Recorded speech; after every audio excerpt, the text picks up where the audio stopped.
Fala galera, tudo beleza? Tudo na paz, tudo tranquilo? Como é que vocês estão? Sejam todos muito bem-vindos para mais um episódio do nosso Metanoia Podcast especial Conferência Metanoia na Rocha Church Bertioga. Nós já vamos começar esse episódio aqui batendo um papo sensacional e muito bacana, porque está aqui ao meu lado Thalita e o Patrick do F-Hop Music. Acertei? F-Hop? Aí, ó. A galera tem uma dificuldade nesse negócio, né? F-Hop, F-Hop. São várias variações.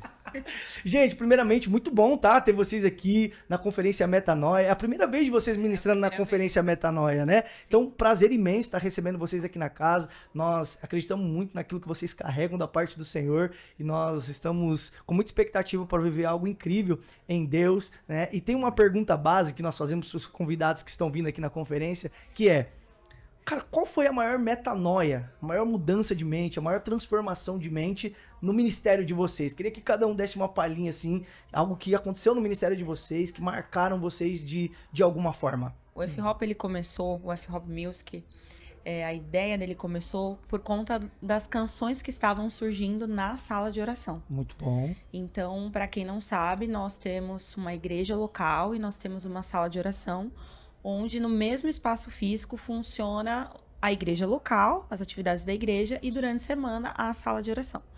Nesse ambiente, nós nos expomos diariamente à palavra do Senhor. Cada time específico estuda uma passagem ali durante 6 meses, que é mais ou menos o período que a gente fica com o mesmo time, de 6 meses a 1 ano. E o Senhor, ele começou a dar canções pra gente. E a gente sentiu que isso não era só para nós, mas que isso era para ser espalhado. Muito bom. O alcance que isso ia atingir, a gente nunca imaginou. O que a gente entendeu da parte do Senhor era que nós tínhamos um compromisso de cantar a palavra. Eu acho que essa seria uma das nossas... Cada igreja local, eu acho que ela tem um encargo da parte do Senhor. Sim. Eu acho que o nosso encargo, a gente entende que é uma responsabilidade ser fiel às Escrituras. Sim. Porque o objetivo maior das nossas canções é que quando você termina de cantar, de escutar essa música, você está pensando mais a respeito de Jesus. Essa verdade te impactou de alguma forma? Eu não quero que você fique pensando na beleza estética musical apenas, ainda que isso é importante, é válido, né? Porque essa é a nossa ferramenta de trabalho. Mas mais do que excelência musical, eu quero que as pessoas estejam pensando a respeito de Jesus. Então, acho que essa foi uma das transformações do nosso ministério. Foi a maior metanoia assim, que vocês vivenciaram nessa questão. Patricão, você tem alguma coisa para acrescentar naquilo que a Ellen falou? Sim. Naquilo que a Thalita falou? Acho que colaborando com isso que ela falou, a gente sempre fala no nosso meio, acho que é um lema para nós, que é instruir a igreja por meio de teologia cantada. Olha só. Então, acho que o que eu poderia chamar de metanoia é que a gente não compõe pensando na demanda ou no tema que está em alta, mas muito voltado para o nosso compromisso de cantar as Escrituras. Então, as composições sempre vão partir de um lugar de estudo, de um lugar onde a gente gastou um tempo naquela passagem, e daí nasce uma canção, e se Deus quiser soprar ela da maneira como Ele decidir, assim vai ser feito, e não pensando, nossa, qual tema está em alta agora, o que nós precisamos fazer, musicalmente falando, que tipo de estética musical a gente quer trazer, que vai talvez chamar a atenção. Acho que a nossa mente não está nesse lugar, mas sim de que nós cantaremos a palavra e se Deus quiser soprar essa mensagem, Ele vai fazer, mas a gente precisa ser fiel ao que Ele prometeu e deu para nós. Muito bom, né, mano? Tem uma frase que ela é um pouco antiga da Ana Paula, né? Ela fala: se você quer cantar uma canção que seja eterna, cante a palavra. Né? E diante dessa frase da Ana Paula, eu tenho uma pergunta para fazer para vocês, né? O pregador, quando ele vai ministrar a palavra, ele encontra alguns desafios, porque ele tem que fazer a exegese do texto, o contexto. Com as canções, nessa pegada, como é que é? Tem algum desafio para vocês? Eu queria que vocês falassem um pouquinho sobre isso. Sobre a composição, você fala? Isso. Se tem algum desafio, porque cantar a palavra. Então, assim, vocês têm algum desafio na hora de, poxa, espera aí, vamos entender o contexto aqui, do que tá falando, tal. Como é que é esse processo para vocês? Acho que o desafio é tão grande quanto de um pregador. Boa. Porque quando a pessoa vai pregar, a gente espera uma boa pregação, uma teologia coerente, uma construção textual ali, lógica. E quando a gente está cantando e compondo, eu também deveria se esperar isso, sabe? Uma composição que tem início, meio e fim, que tá falando a respeito da palavra, tem uma teologia saudável. Então, quando a gente vai compor, a gente de fato faz esse estudo exegético da palavra, vai a fundo, procurar o significado original da palavra, entender o contexto histórico onde a canção, onde a passagem tá sendo construída, para que a gente possa entregar algo sólido. Então, eu creio que é equiparado, assim, tipo, o nível de preparo. A gente precisa se preparar tanto quanto, afinal, a gente está pensando em cantar a palavra de Deus, instruir uma geração com a palavra de Deus. Então, não dá para cantar aquilo que eu acho que a palavra está dizendo, mas eu tenho que cantar aquilo que, de fato, a palavra está dizendo. Glória a Deus, mano. E aí, tem alguma coisa? Eu acho que só acrescentando também a questão musical, né? Porque muitas vezes a gente tem que entender se é uma canção corporativa ou não, né? Hoje em dia tem muitas canções bíblicas, mas não necessariamente ela é corporativa para ser cantada dentro de um culto. Muitas vezes ela vai estar expressando ali a palavra de Deus, mas ela não foi feita para isso. Eu acho que um dos maiores desafios do compositor é compor em grupo. Em grupo? Em grupo. Poxa, e as composições de vocês, a maioria são em grupos, né? E a gente é muito desafiado, a gente cresce muito nisso, porque a gente entende que não é pessoal, não é sobre mim, não é sobre o meu estilo musical. Você tem que abrir mão, muitas vezes, ali, entender que se a sua ideia não foi utilizada, não é algo pessoal, mas é em prol da canção. O que funciona melhor para aquela canção, Perfeito. que vai dar mais coerência, que a melodia ela vai ser mais corporativa, que a canção, que a ideia da música vai ter um começo, meio, fim. E muitas vezes o compositor ele lida com isso, com orgulho, com ego. Não, é a minha música, não, tem que ser o meu estilo. Não, tem que ser a minha cara. Não. Sim. Quando a gente compõe em grupo, a gente tem que pensar no que é melhor para a música. Não é o estilo da Thalita, não é o estilo do Patrick, mas o que é a mensagem dessa canção. Então, musicalmente falando, o que vai servir melhor a mensagem. Eu acho que a mensagem sempre tem que ficar em primeiro lugar. E muitas vezes a gente acaba deixando a estética musical chegar em primeiro lugar. E essas coisas é igual casamento. Tem que ficar ali, que você não consegue diferenciar um do outro, porque ficou o casamento perfeito. Meu Deus, incrível. E compor em grupo, tipo, quebra esse orgulho, mas ao mesmo tempo, eu acho que serve muito melhor a música em si, tipo, a ideia que a gente quer passar, porque você não vai ser bom em português, na parte linguística, você não vai ser bom 100% na música, você não vai ser bom 100% em poesia, mas num grupo você pode ter pessoas especializadas, vamos assim dizer, em cada um desses pontos, o que vai agregar para o resultado final, pra gente conseguir construir algo sólido e coerente. E assim, eu acho que é um ônus e um bônus, né? Tem o ônus do desafio de você, poxa, ai, cara, se fosse nessa linha, eu tô tão acostumado com isso e tal, tudo. Mas também tem o bônus do quê? Poxa, alguém pode estar sendo inspiradíssimo ali e, sei lá, compor uma linha que você fala, uau, que incrível. Imagina um pregador, dois ministros, dois pregadores sentando, mano, vamos elaborar uma mensagem juntos aqui, um vindo com uma ideia, o outro com outra, juntos os dois e, assim, é o ônus e o bônus, eu acredito, né? Sim, eu acho que é desafiador começar, né? Começar você compor em grupo, mas depois que você cria essa prática, a gente sempre quer compor, porque tem a beleza de se compor individualmente e tem essa beleza também de compor em grupo. Os dois são necessários. Muito então... bom. E vocês foram inspirados, assim, vocês já viram alguém queimando dessa forma, poxa, compondo dessa forma, e vocês falam, cara, tem uma beleza nisso e nós podemos... Ou foi algo, assim, bem espontâneo, e vocês falaram, vamos lá e... Foi muito orgânico. Porque, por exemplo, às vezes eu tinha alguma ideia... E aí eu podia chegar no Patrick e falar, Patrick, eu tô com essa ideia aqui, me ajuda a terminar a música? Olha então só. Isso começou a ser mais comum. Ser mais comum. Sim. E aí a gente pensou, por que não a gente ser intencional? Vamos tirar 3 dias, vamos fazer um acampamento de composição entre nós mesmos. Legal. E a gente mergulha nisso, porque às vezes fica dependendo da demanda, de agenda pra gente conseguir sentar e finalizar. Quando você tem 3 dias, a gente tem 3 dias para finalizar a música, vamos lá. Então, também é bom que te tira um pouco das distrações, você foca, imerge bem e tem bons resultados. A gente tem mais uns 4 minutinhos aqui, eu tenho uma pergunta muito importante. Vamos lá, as canções do F-Hop sempre nascem desses lugares de adoração, de oração, de busca intensa pelo Senhor, e eu queria que vocês falassem a importância das canções nascerem desse momento, né? Claro, não tem nada contra a pessoa que, poxa, senta ali e começa a compor, tenta buscar uma letra que encaixe melhor, mas eu queria que vocês falassem a importância de nascer nesse ambiente de oração, de adoração, de busca. Como é que é? Fala pra gente um pouquinho. Acho que o que eu poderia dizer, eu ouvi uma pregação do Bob Sorg recente, onde ele fala que tem o Logos e tem a palavra Rema.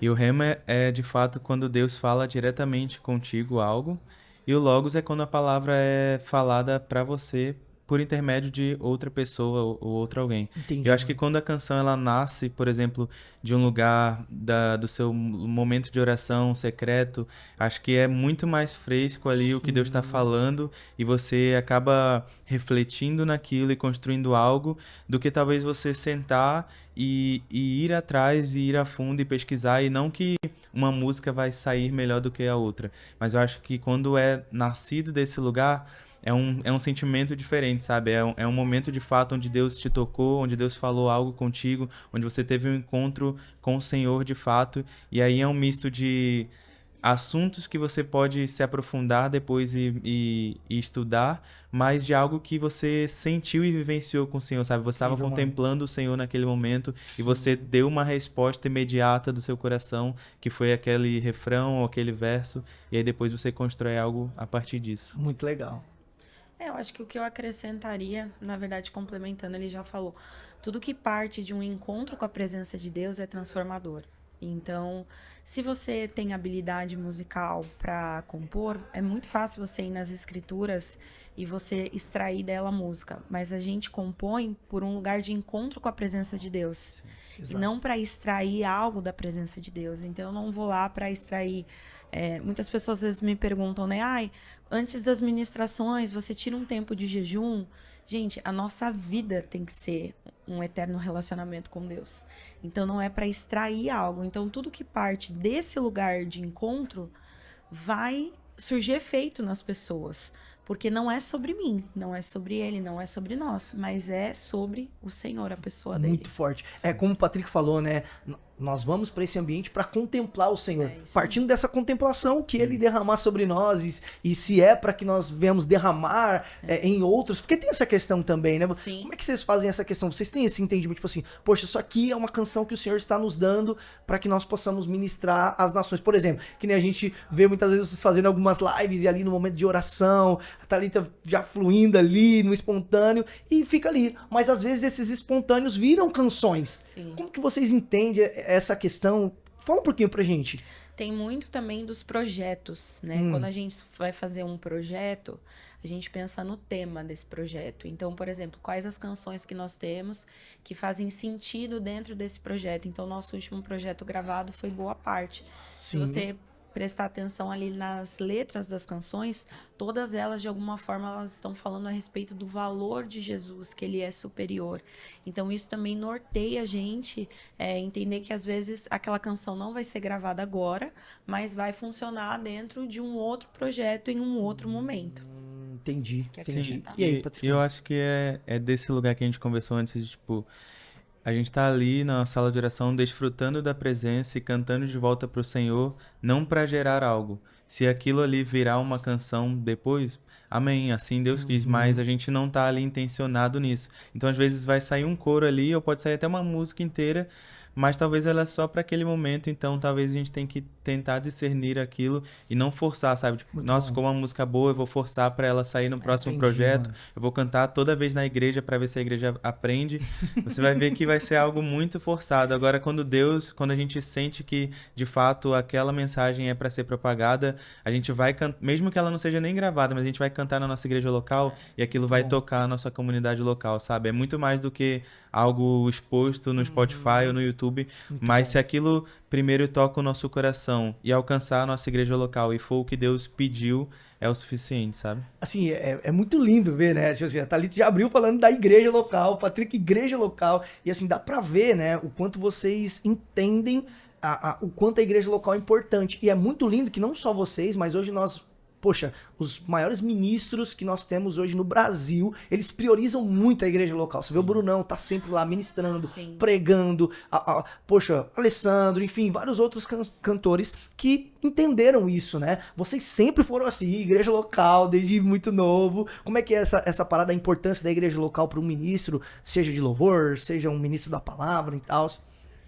Eu entendo que, assim, primeiro ponto que eu destacaria é que o ministério ao Senhor, muitas pessoas almejam isso, né? Elas querem um ministério. O ministério, ele é serviço.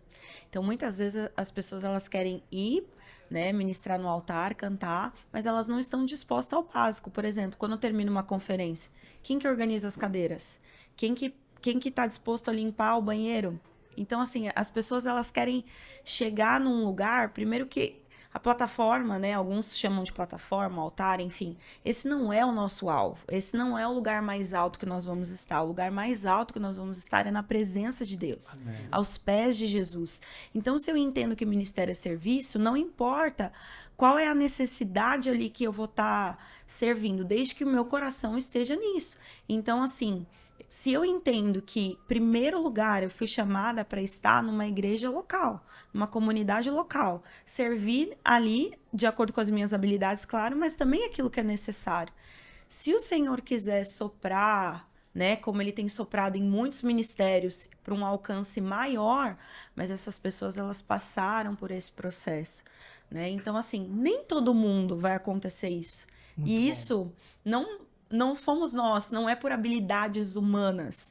Isso é uma coisa que para mim tem ficado muito claro, não se trata de pessoas, mas o Senhor, ele faz isso, ele é soberano para determinadas mensagens, ele soprar para que as pessoas voltem para ele. Então, assim, se você que está ouvindo a gente, né, você almeja ministério, esteja disposto a servir na sua igreja local. Participe de um grupo de comunhão, de discipulado, tenha vida de igreja. Não priorize a técnica acima do caráter. É necessário a gente ter caráter, vida com Deus. Não adianta você estar ministrando no altar, você não paga as suas contas, você não honra a sua esposa, você não passa tempo com os seus filhos. Deus, para ele não faz assim que muitas vezes a gente olha o talento. Não, Deus, ele vê o todo. Então que o seu coração esteja disposto em servir ao Senhor. Glória a Deus. E aí, Patricão? E o nosso serviço ao Muito Senhor, bom. ele tem como alvo final, além de glorificar a Deus, é cooperar para a edificação do corpo de Cristo. Então, tipo, tudo que eu faço deve apontar e cooperar para a edificação do corpo de Cristo. A minha perna, ela não se move por ela mesma, mas ela se move para cooperar com que o meu corpo se mova. Então, tudo isso, tudo que a gente faz, e por isso que sempre aponta para a comunidade local, não tem como eu querer cantar por aí em prol da minha edificação própria ou da minha exaltação, se eu não estou cooperando para a edificação do corpo de Cristo, se o corpo de Cristo não está sendo abençoado, não está crescendo, não está sendo fortalecido. Muito bom. Então, é em vão, talvez, a gente, como a Thalita falou, querer viver ministério e viajar e gravar projetos se a nossa igreja local não é servida por nós, sabe? Se a gente não dá a devida importância no lugar que Deus nos plantou. É a nossa família de fé. Se você sai de casa e diz que está abençoando diversas famílias, mas a sua família está em casa perecendo, Não faz de nada sentido. vale, Não faz sabe? sentido, Não faz não sentido. encaixa, Não né? encaixa. É meio louco isso, né? Sim. E muito forte você falar isso, porque ontem o pastor Fred ministrou aqui pra gente na parte da manhã e ele falou sobre ministério, que o ministério é ruperetas, né? Que eram aqueles caras que ficavam no porão, numa parte escondida do barco, e eles só ouviam uma voz dizendo, reme, reme, e eles não apareciam, muitas vezes eles tinham que limpar a sujeira do porão e tal. Aí ele falou uma parada muito louca, né? Ele falou, Deus não tem problema em colocar na plataforma quem ama o porão. Quem ama o lugar que não vai ter aquele destaque, daquele lugar que as pessoas não vão, vem cá, vamos tirar uma foto, que na igreja local as pessoas te conhecem, você vai estar ali, vai falar com todo mundo, a galera, tudo bom, tá ali, tudo bom, Patrick. Então eu acredito que a igreja local até mesmo nos blinda de certas vaidades dos nossos corações. Não sei se vocês pensam assim também. Sim, Com muito, certeza. muito. É nesse lugar onde as pessoas, elas vão te exortar em amor, né? É na vida em comunidade, né? É passando tempo, vida na vida, é nesse lugar, não é... Eu falo que o culto, ele é muito rápido, né? Ali a gente tem a pregação da palavra, o período de louvor, mas é pós isso que é uma vida de comunidade, onde você realmente vai falar na vida do seu irmão e o seu irmão vai falar na sua vida. Muito bom. Né? Você tem que ter pessoas a se reportar e pessoas onde vão se reportar a você. É sempre assim, né? Para baixo e para cima. Todo mundo tem que ter alguém para falar na sua vida e para você também falar na vida de alguém, né? Então, eu acho que é muito cíclico e seguro. É um lugar muito seguro. Muito seguro. Sim. E a comunidade é o lugar onde vai te fazer, te ajudar a ser parecido com Cristo.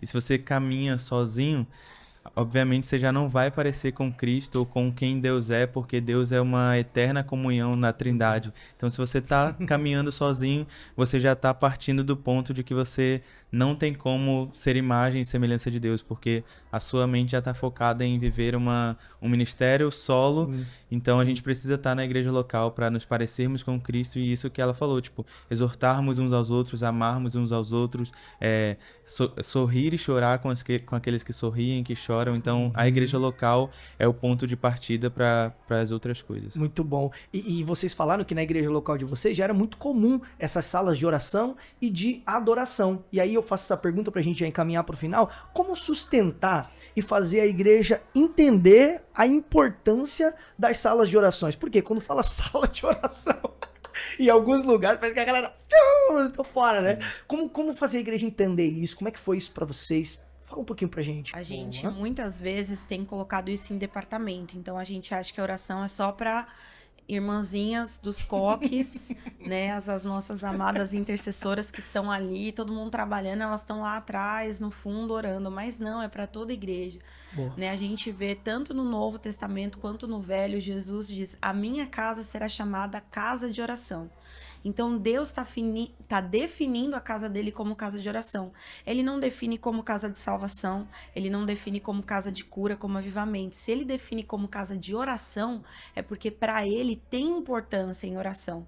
Então Deus, ele tá nos chamando de volta a esse lugar de diálogo com ele, porque no Éden essa comunhão foi quebrada, porque diariamente Adão andava e conversava com Deus. Isso é oração, é um diálogo, é uma conversa. Não é um monótono onde só a gente fica falando, lamuriando para Deus, resmungando ou murmurando da vida. Não, você fala e você ouve. E Deus, ele tá trazendo isso de volta para toda a igreja. Aleluia. Então, nem toda a igreja vão ter salas de orações, mas toda a igreja deve ter e tem reuniões de orações.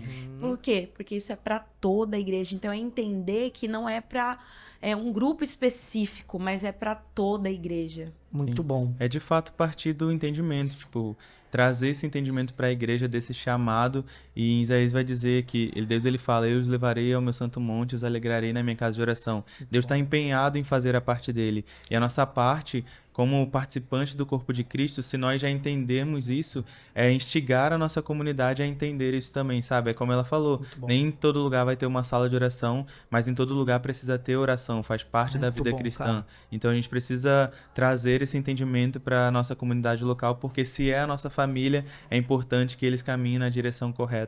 E assim, é muito interessante, Thalita, falar isso, né? Pra martelar na cabeça das pessoas isso, até mesmo a questão da leitura bíblica, né? Muito tempo terceirizou-se, né? Não, o pastor ora lá, o pastor lê a Bíblia e traz tudo mastigado pra nós e tá tudo certo, né? Gente, muito obrigado pelo carinho, obrigado. Espero que a galera seja muito edificada. Falamos aqui rapidinho, mas foi bem pontual, assuntos muito assertivos. Tenho certeza que vocês foram muito abençoados. Dá um salve ali pra galera, manda um abraço. Pessoal, que alegria ter vocês aqui conosco. Deus abençoe e até a próxima. Um abraço, galera. Valeu, valeu, valeu. E aí, galera, olha só, nós estamos aqui mais uma vez, a galera do F-Hop, tá certo? Para nós fazermos essa finalização. Meu Deus do céu, que noite maravilhosa, gente. Queria que vocês falassem um pouquinho do quão especial, o quão maravilhoso foi esse momento de adoração, de contemplação ao nome do Senhor e como é bom servir o corpo de Cristo, a igreja do Senhor, como vocês têm servido por esses dias. Foi um tempo incrível de adoração que nós tivemos. Eu acho que nós conseguimos olhar para Cristo e aproveitar o momento. Com certeza Deus estava presente nesse lugar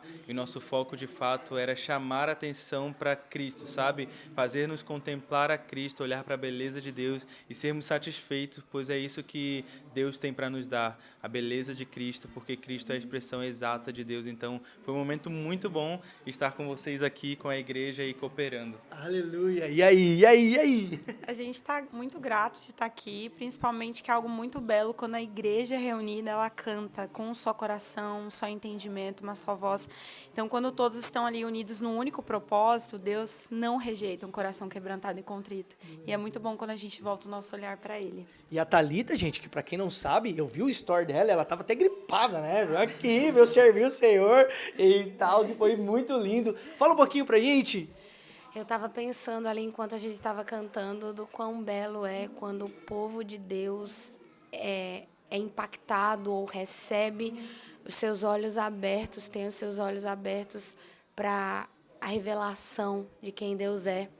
E isso não fica somente em momentos de belas canções, de canções bíblicas, mas a gente viu a igreja respondendo à beleza de Deus, cantando depois do que a canção termina de dizer, depois da letra que a igreja conhece, a gente viu a igreja erguendo a voz e dando ao Senhor a sua resposta, a revelação de quem Ele é. Então, isso nos encoraja e a gente sai daqui com o coração quentinho de Senhor, obrigada por conhecer mais uma parte dessa família, mais uma parte do corpo, onde homens e mulheres se reúnem famintos pela tua presença e pela manifestação da tua presença. Meu Deus, glória a Deus. Gente, assim, ó, eu consegui me recompor agora. Eu tava ali morrendo, né? Consegui me recompor agora para gravar com vocês. E eu tenho uma pergunta para nós finalizarmos. Dá para ver que vocês servem o Senhor com muita excelência, mas ao mesmo tempo é muito perceptível a sensibilidade que vocês têm para conduzir a igreja em adoração. Dá para ver que em alguns momentos vocês param realmente assim e vocês ficam ali em espírito tentando entender, poxa, para onde o Senhor quer mover a igreja. Eu queria que vocês falassem um pouquinho como é para vocês fazer esse equilíbrio, né? Tanto tecnicamente, mas também tá tão sensível para ouvir a voz do Senhor, para entender para onde o Senhor quer conduzir a igreja. Quem quer falar primeiro? Eu costumo dizer que a técnica ela vai servir de base para aquilo que a gente quer fazer. A técnica é uma linguagem que está ali disponível e o fato da gente esperar no Senhor toca muito no âmbito da cosmovisão. A gente não veio para cá para se apresentar para vocês, né, para a Rocha Church. A gente não veio para cá para cumprir mais um compromisso. A gente veio para cá para ajudar, facilitar os irmãos olharem para Jesus e responderem aquilo que a gente já vinha falando, aquilo que a gente veio cantando. Então, quando a gente tem a técnica ali, nós estamos preparados, a gente está com set list na nossa mente, no nosso coração, a gente está ali com os músicos também, com o coração unido, em unidade, esperando no Senhor, e o Senhor comunica para nós, o Senhor traz algumas impressões daquilo que Ele quer manifestar no meio do povo dEle, e a gente obedece, a gente se disponibiliza como um canal para aquilo que Ele quer falar, aquilo que Ele quer liberar sobre a igreja dEle. Dá uma resposta àquilo que o Senhor quer, né? E aí, fala um pouquinho pra gente, Thali. Acho que só complementando, a técnica ela serve à presença de Deus, então ela não é um fim em si mesma, ela é um meio para a gente chegar em algum lugar. Sim. E aí, tendo sensibilidade àquilo que Ele quer fazer, quando você conhece alguém, só de olhar, você sabe o que aquela pessoa está querendo. Então, quando você tem intimidade com o Senhor, é fácil de discernir e não ter medo das pausas, não ter medo do silêncio, para a gente ouvir, entender. Muitas vezes a igreja vai responder sozinha, a gente não precisa fazer nada. A gente não está lá para buscar um estímulo, uma resposta da igreja. A igreja responde ao Senhor e não aqueles que estão ali em cima no púlpito.